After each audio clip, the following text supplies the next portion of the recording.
The shelf that never emptied. The first thing people noticed about the old mechanic wasn't his age, it was what he refused to throw away.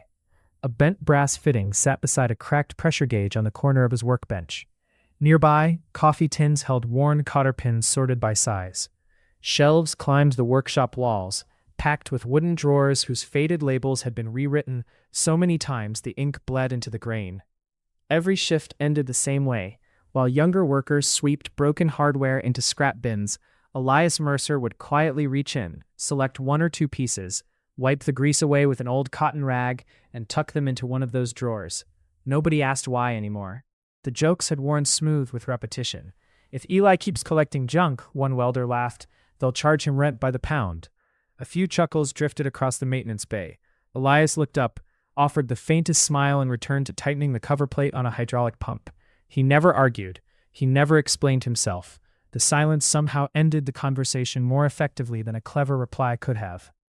Outside, a freight train rolled past the depot, its horn stretching across the gray November morning.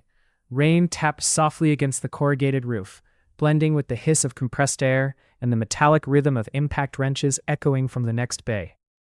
The building smelled of diesel fuel, machine oil, wet concrete, and steel that had been handled by thousands of hands over decades.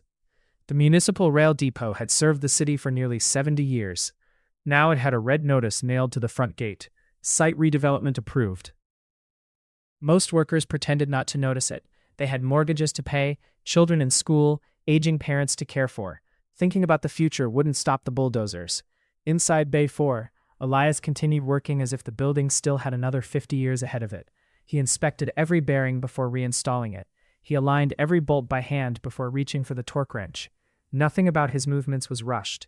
Watching him felt strangely calming, though few of the younger mechanics had the patience to appreciate it. Daniel Ortiz certainly hadn't, at least not during his first week. Fresh out of technical college, Daniel had arrived believing speed proved competence.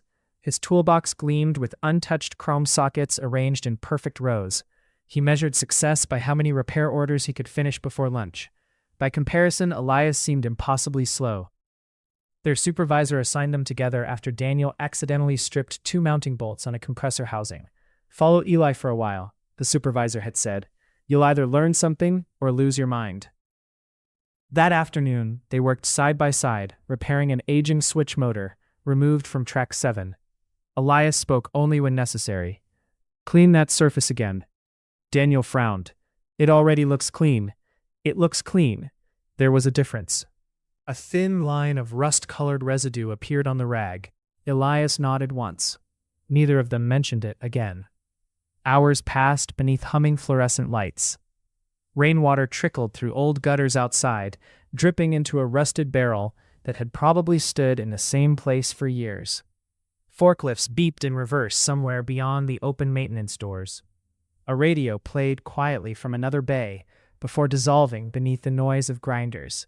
Near quitting time, Daniel watched Elias pick up a fractured bronze bushing that had been removed from the switch motor. The part was useless, cracked completely through. Daniel tossed it toward the scrap cart. Without a word, Elias reached in, retrieved it, brushed away the metal filings with his thumb, and slipped it into his apron pocket. Daniel couldn't help asking, "Why keep that?" Elias studied the broken bushing for a moment before answering. It finished its job. Daniel waited for more. None came. The old mechanic simply walked back toward his workshop. It wasn't really a workshop anymore. It had once been a storage room tucked into the corner of the depot, but over 4 decades, Elias had quietly transformed it. Shelving lined every wall from floor to ceiling. Small drawers filled the space between larger cabinets. Coffee cans, wooden boxes, faded notebooks, and carefully organized trays occupied nearly every available surface. Nothing looked random. Nothing looked decorative either. It was simply ordered. Painfully, deliberately ordered. Daniel stood in the doorway. "You know they're tearing this place down." "I know. So what happens to all this?" Elias paused while sliding open a narrow drawer. "I haven't decided." His answer carried an unfamiliar weight. Not fear, not sadness exactly. Something quieter, as though the question had been waiting for him longer than Daniel realized. The next morning, demolition contractors arrived to inspect the building. They wore bright orange safety vests that seemed almost too clean against the stained concrete floors. One carried a clipboard, another a laser measuring device. They spoke in numbers: square footage, salvage estimates, disposal costs. When they reached Elias's room, one of them glanced inside. "Mostly scrap in here," he said casually, making a note without stepping farther than the doorway. "Shouldn't take long to clear." Daniel happened to be nearby. He looked toward Elias. For the first time since they'd met, the old mechanic stopped moving. His wrench remained suspended in his hand, just for a heartbeat. Then, he quietly placed it on the bench and continued working. No protest, no argument, but something had shifted. It wasn't the reaction of someone worried about losing possessions. It looked more like someone hearing that a library would be burned because people assumed the books had no value. That evening, the depot emptied as darkness settled over the yard. Rain had finally stopped, leaving the rails shining beneath yellow security lights. Most workers hurried toward the parking lot. Daniel realized he'd left his phone charger in Bay 4. He turned back. The building felt completely different after hours. Quieter, every distant clang echoed longer. Water dripped steadily from overhead pipes. As he passed Elias's workshop, he noticed the door standing open. No one was inside. A draft from an open loading door nudged one of the tall storage cabinets. Its balance shifted. Before Daniel could react, the cabinet leaned forward. He lunged. The heavy wood struck the floor with a thunderous crash. Dozens of drawers burst open, metal parts scattered across the concrete. Daniel muttered under his breath and knelt immediately, expecting complete chaos. Instead, he froze. Each drawer held far more than broken hardware. Small handwritten cards rested beneath every item. Rail line numbers, locomotive models, inspection notes, tiny sketches, names. Some entries included weather conditions, others listed precise times. One card read only, "Valve failed after first freeze, replaced before morning run." Another, "Do not machine beyond this mark." The handwriting was neat, deliberate, almost painfully careful. Daniel picked up another drawer. Inside lay nothing but a cracked steel washer and a yellowing index card. At the top, written in faded blue ink, was a single name. Not a machine, not a part number, a person's name. Daniel searched his memory. He had never heard anyone at the depot mention it. Behind him, soft footsteps echoed across the concrete. Elias stopped in the doorway. For several seconds, neither man spoke. The old mechanic looked at the scattered drawers without anger, only quiet disappointment, as if something deeply private had been uncovered before its time. Then his eyes settled on the card in Daniel's hand. He crossed the room slowly, took the drawer with surprising gentleness, and slid it back into the cabinet. His fingers rested there for a brief moment, almost like greeting an old friend. Daniel opened his mouth to apologize. Before he could speak, Elias said quietly, "Help me put them back." Nothing more. But as Daniel reached for another drawer, he couldn't stop looking at the unfamiliar name written across its label. Somehow, he knew the story hidden inside that cabinet had nothing to do with collecting just machines. The next morning, Daniel arrived earlier than usual. The depot was still half asleep. Floodlights washed the rail yard in pale amber, reflecting off damp steel tracks that disappeared into the morning mist. Somewhere beyond the maintenance building, a diesel locomotive idled with its familiar low rumble, sending faint vibrations through the concrete floor. Inside Bay 4, only 2 people were working. One was the night electrician finishing paperwork. The other was Elias. He stood exactly where Daniel expected him to be, wiping down yesterday's tools before laying each one back into its drawer with deliberate precision. Nothing about the old mechanic suggested the awkwardness of the previous evening. If anything, he seemed even quieter. Daniel hesitated before speaking. "I'm sorry about the cabinet."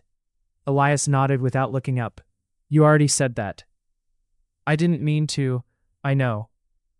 The conversation ended there. Daniel wanted to ask about the drawers, about the names, about the notes, about why every broken piece of metal seemed to matter. Instead, Elias handed him a grease pencil. Track 12 switch actuator. Daniel understood. Work first, questions later. The actuator had been sticking for weeks. Rust had crept beneath one of the guide plates, forcing the electric motor to strain harder every time the switch changed direction. It wasn't a dramatic failure, just the sort that slowly shortened the life of expensive equipment. As Daniel loosened the housing bolts, he noticed Elias studying the worn contact surfaces rather than the obvious damage. "Feel this." Daniel ran his finger across the steel. "It catches. It tells you something." "What?" "It wasn't lubricated evenly." Daniel looked closer. The scoring wasn't random. One side carried deeper wear than the other. "You can read machines," Daniel said quietly. Elias shrugged. "They've been talking longer than I have." It sounded almost like a joke. Almost. During lunch, Daniel wandered into the depot's tiny archive room. Most workers avoided it. The room smelled of old paper and dust instead of engine oil. Metal filing cabinets lined one wall, their paint chipped from decades of use. Shelves sagged beneath maintenance manuals no one had opened in years. Mrs. Evelyn Brooks, the depot's records clerk, looked over the top of her glasses. "You seem lost." "I'm looking for old maintenance reports." "How old?" "I'm not really sure." She smiled knowingly. "That's usually how it starts." An hour later, Daniel sat surrounded by faded inspection logs. At first they seemed ordinary. Routine repairs, replacement schedules, brake inspections, signal calibrations. Then he noticed something. Certain equipment numbers appeared again and again. Each time, a component failed. Each time, someone repaired it. Each time, the paperwork ended with a neat signature. Elias Mercer. Nothing unusual there. Except the reports were remarkably detailed. Tiny observations filled the margins. Hairline crack beginning near casting seam. Recommend replacement before winter temperatures. Failure pattern matches previous assembly. Many recommendations had been approved. Some hadn't. Daniel copied several equipment numbers into his notebook. One matched a label he'd seen inside the fallen cabinet. Later that week, the depot held its monthly retirement breakfast. Former workers drifted back through the building carrying stories far heavier than the pastries balanced on paper plates. Daniel recognized only a few faces. One elderly welder noticed him studying the old photographs hanging near the break room. "You must be the apprentice." Daniel smiled, still trying to earn that title. The man chuckled. "I'm Frank." They shook hands. Daniel hesitated before asking, "Did you know Elias when he first started here?" Frank's expression softened. "Oh, we all did." "What was he like?" "The quiet one." "Always?" "No." The answer surprised Daniel. Frank looked toward the shop floor through the cafeteria window. There was a time he'd laugh louder than anyone. "What changed?" Frank didn't answer immediately. Instead, he stirred his coffee. "You ever notice he keeps everything?" Daniel nodded. "People think it's because he hates wasting parts." Frank sighed. "They're only half right." Before Daniel could ask another question, someone called Frank across the room. The conversation ended unfinished. That evening, Daniel couldn't stop thinking about it. Half right. He waited until most of the crew had gone home before walking back toward Elias's workshop. The old mechanic wasn't there. For the first time, Daniel noticed something tucked beneath one corner of the workbench. A stack of leather-bound notebooks. Their covers were cracked with age. He hesitated, then opened the first one. Inside wasn't a diary. It was a catalog. Every page listed a stored component. Part number, machine, date removed, observed failure, weather, repair performed. Sometimes an additional note appeared. Operator noticed vibration before inspection. Second shift reported unusual sound. Do not discard until replacement confirmed. Hundreds, maybe thousands. The entries stretched back decades. The handwriting slowly changed over the years, as ink faded and fingers aged. But the discipline never disappeared. Daniel turned another page, then another. Eventually he reached an entry that made him stop. There was no machine listed, only a name. The same name he had seen inside the drawer. Beneath it, one sentence. He heard the noise before anyone else. No explanation. No details. Just that. A floorboard creaked behind him. Daniel closed the notebook immediately. Elias stood in the doorway, carrying 2 enamel mugs. Steam rose gently from both. "I figured you'd still be here." Daniel felt caught. "I wasn't snooping. I know you were." The old mechanic handed him one mug. Coffee, black. Neither of them drank for several moments. Finally, Daniel asked, "Who was he?" Elias stared at the shelves instead of answering. The workshop seemed strangely different in the fading evening light. The rows of drawers no longer looked like storage. They resembled memorials. "I've forgotten some faces," Elias said quietly. "But I've tried very hard not to forget what they taught me." Daniel waited. The machines remember everything. He rested a hand on one of the cabinets. If you know how to listen. He still hadn't answered the question. Not directly. Daniel sensed that pressing harder would only close the door again. Instead he asked, "Is that why you keep all of this?" Elias smiled faintly. "No." Another pause. "I keep it because people forget faster than steel does." Outside, a demolition contractor's pickup truck rolled slowly through the yard, headlights sweeping across the workshop windows before disappearing into the darkness. Neither man spoke. The distant sound of reversing equipment echoed across the depot. For the first time, Daniel realized the race wasn't simply against demolition. It was against time itself. Because whatever story lived inside those drawers had been waiting decades to be understood. And if the building disappeared first, the truth might vanish with it. Chapter 3. Nothing was ever just scrap. The demolition fences went up on a Monday. By sunrise, bright orange mesh wrapped around the oldest half of the depot. Temporary signs directed deliveries through a new entrance, while surveyors walked the yard carrying tripods and laser levels. It all looked efficient, ordinary. Another public project moving forward on schedule. Only the workers who had spent years inside those walls understood what was about to disappear. Daniel stood outside Bay 4, watching a yellow excavator idle beyond the fence. "They're starting already?" he asked. His supervisor folded a work order and slipped it into his jacket pocket. They moved the schedule up. "How much?" "A week." Daniel's eyes drifted toward Elias's workshop. A week. 7 days before every drawer, notebook, and cabinet would likely be loaded into dumpsters by a contractor who saw only old wood and rusted metal. Elias, however, worked as though nothing had changed. He repaired a cracked valve housing that morning, adjusted the alignment on a hydraulic press after lunch, sharpened a set of worn chisels before the afternoon shift ended. His routines were steady, almost peaceful. Daniel finally understood that they weren't habits born from stubbornness. They were rituals of respect. Every tool was cleaned before being returned. Every bolt was threaded by hand before tightening. Every machine deserved to leave the shop better than it had entered. Late that afternoon, Daniel found him labeling another drawer. "You still think they'll throw it all away?" Daniel asked. Elias considered the question before answering. "They might." "You don't seem angry." "What would anger change?" Daniel had no answer. That evening, instead of driving home, Daniel visited the city archives. The maintenance records had already shown him part of the story. Now he wanted to understand the names. An elderly archivist helped him locate old municipal newspapers stored on microfilm. Hour after hour, Daniel scrolled through faded headlines, budget approvals, transit expansions, weather reports, labor negotiations.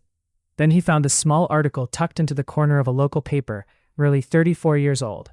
"Rail worker injured during overnight brake failure." There was no dramatic language, just a few paragraphs. One mechanic had suffered severe injuries while attempting to stop a runaway maintenance car after a braking assembly failed unexpectedly. The article mentioned that an internal investigation had found insufficient evidence to determine the exact cause. Daniel looked at the name. It matched the drawer. He kept reading. Another article published weeks later mentioned that the injured mechanic had never returned to work. Nothing. The man's name simply disappeared from the public record. The following morning, Daniel carried photocopies back to the depot. He found Frank, the retired welder, drinking coffee outside the break room. Frank read the articles slowly, his shoulders lowered with every page. "I wondered if anyone would ever look this up," he murmured. "So it really happened?" Frank nodded. "Worse than the paper said." "What do you mean?" The brake housing had shown warning signs for weeks. Daniel's stomach tightened. Elias knew? He knew something wasn't right. Then why wasn't it fixed? Frank looked down at the paper cup in his hands. Back then, replacing major assemblies meant delays. Delays meant angry supervisors. Angry supervisors meant pressure. He spoke without bitterness, only regret. We all convinced ourselves it'd make it through one more week. Daniel felt the weight of those words settle between them. One more week. Sometimes history changed because of decisions no one intended to become permanent. That afternoon, Daniel walked into Elias's workshop, carrying the newspaper copies. He placed them gently on the workbench. Elias looked at them for a long time. "You found him," Daniel nodded. You kept the damaged parts. I did. Why? The old mechanic rested both hands on the scarred wooden bench. His voice remained calm. Because paper disappears. He glanced toward the shelves. People retire. Another pause. Companies merge. His eyes settled on a small cracked casting sitting inside one of the open drawers. But steel, he picked it up carefully. Steel remembers exactly how it failed. Daniel turned the broken piece over in his hands. The fracture line was clean, almost beautiful in its precision. I couldn't prove anyone intended harm, Elias continued, and I wasn't trying to. So why keep it? So the next person could learn. No speeches, no anger, just quiet certainty. For 40 years he had carried guilt that could never be undone. Keeping those parts had become his way of making sure the same mistakes would be harder to repeat. 2 days later, demolition crews arrived with forklifts. Workers began clearing storage rooms closest to the eastern wall. Old shelving disappeared first. Then, filing cabinets, broken pallets, discarded machinery. Everything moved quickly. Daniel watched contractors approach Elias's workshop with inventory tags. Before they reached the door, the depot manager called them back. Leave this room. The contractors looked confused. It's all scheduled for disposal. Not anymore. Behind him stood 3 retired mechanics, Frank, Mrs. Brooks, 2 former supervisors. Each carried boxes filled with photographs, maintenance logs, and personal records connected to the workshop's collection. Over the previous 48 hours, word had quietly spread. Families had recognized names written on the drawers. Former employees had begun telling stories no official report had ever preserved. The collection wasn't scrap. It was the living memory of the depot. The City Historical Committee was contacted before noon. By the end of the day, they requested a full review before anything inside the workshop could be removed. No one applauded. No dramatic celebration unfolded. Work simply paused. Sometimes history changed almost silently. Several months later, the new maintenance facility opened across town. It smelled of fresh paint instead of diesel. Its floors gleamed. Diagnostic screens replaced many of the handwritten inspection boards. Technology had changed. Good workmanship had not. Near the entrance stood a glass display unlike anything else in the building. Inside rested a handful of worn machine parts, a cracked brake housing, a bent valve stem, an old brass fitting. Beside each lay a simple handwritten card explaining not only how the component had failed, but what future mechanics could learn from it. There was no statue, no bronze plaque honoring Elias Mercer. That would have embarrassed him. Instead, one small sign read, "Experience is only useful if someone chooses to keep it." Elias retired quietly that winter. No speeches, no headlines. On his final afternoon, he walked through the workshop one last time, running his fingers across empty shelves that had already begun finding new homes in the training center. Daniel met him by the door. I still don't understand one thing, he admitted. Elias smiled. Only one? Daniel laughed softly. You could have thrown away every broken part and still been remembered as a good mechanic. The old man looked out toward the rail yard, where a freight train rolled steadily into the evening light. I wasn't trying to be remembered. He adjusted his old cap. I was trying to make forgetting a little harder. Then he stepped outside. The train horn echoed across the tracks, deep and familiar. Daniel remained in the doorway until the sound faded. Years later, after becoming the depot's senior maintenance supervisor, he watched a young apprentice replace a worn brass fitting during a routine repair. Without thinking, the apprentice tossed the old piece toward the scrap bin. Daniel reached out and caught it. The apprentice looked puzzled. It still has something to teach, Daniel said. He walked to a wooden cabinet built from the shelves salvaged from Bay 4. Opening one carefully labeled drawer, he placed the fitting inside beside a handwritten note describing where it had come from, how long it had lasted, and why it finally failed. The drawer slid closed with a quiet click. Outside, another train passed through the city. Inside, one more lesson had been saved. And in that simple, ordinary act, the old worker's true legacy continued, not because he had collected broken things, but because he understood that every worn piece carried the memory of hands that had built, repaired, and trusted it. The drawer without a label. Nearly a year had passed since Elias Mercer retired. The new maintenance facility was brighter, warmer, and quieter than the old depot had ever been. Computer monitors hung above every work bay, displaying diagnostic reports in real time. Hydraulic lifts replaced aging inspection pits. Digital inventory systems tracked every replacement part before it even reached a mechanic's hands. Everything was more efficient, yet Daniel Ortiz sometimes missed the imperfections of the old shop: the squeak of the wooden cabinets, the smell of machine oil soaked into ancient workbenches, the way every scar on the concrete floor seemed to belong to someone who had earned it. A signal maintenance crew wheeled in an electric switch actuator that had failed without warning. "It shouldn't have worn this fast," one technician muttered. Daniel removed the inspection cover and immediately noticed a familiar pattern on one of the bronze guide sleeves. Not identical, but close enough to stir a memory. Instead of opening the computer database first, he walked to the restored wooden cabinet salvaged from Bay 4. The younger mechanics still found that habit amusing. "You trust those old drawers more than the software?" one asked with a grin. Daniel smiled. "I trust both." He slid open a drawer labeled Guide Bearings, Track Systems. Inside lay dozens of carefully cataloged examples collected across decades. Some were polished smooth, others had fractured in unusual ways. Every one carried a handwritten note. As Daniel compared the new bearing with an older sample, he noticed the wear marks aligned almost perfectly. The problem wasn't the replacement part. It was a slight misalignment in the mounting bracket farther down the assembly, something the diagnostic software hadn't flagged because each sensor still reported acceptable tolerances. The repair took 15 extra minutes. It probably prevented another failure months later.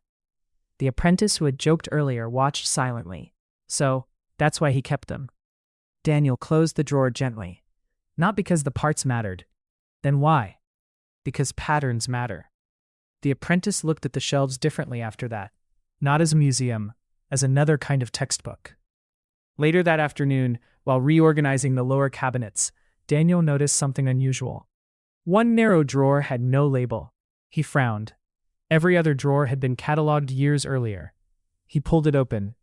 Inside rested only a small brass key wrapped in faded cloth. Beneath it was a folded envelope, addressed in Elias's unmistakable handwriting. For a long moment, Daniel simply stared. He was certain he had inventoried every cabinet after the move. Somehow, this drawer had remained unnoticed.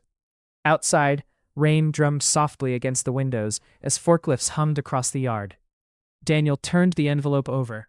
The seal had never been broken. He slipped it carefully into his jacket instead of opening it immediately.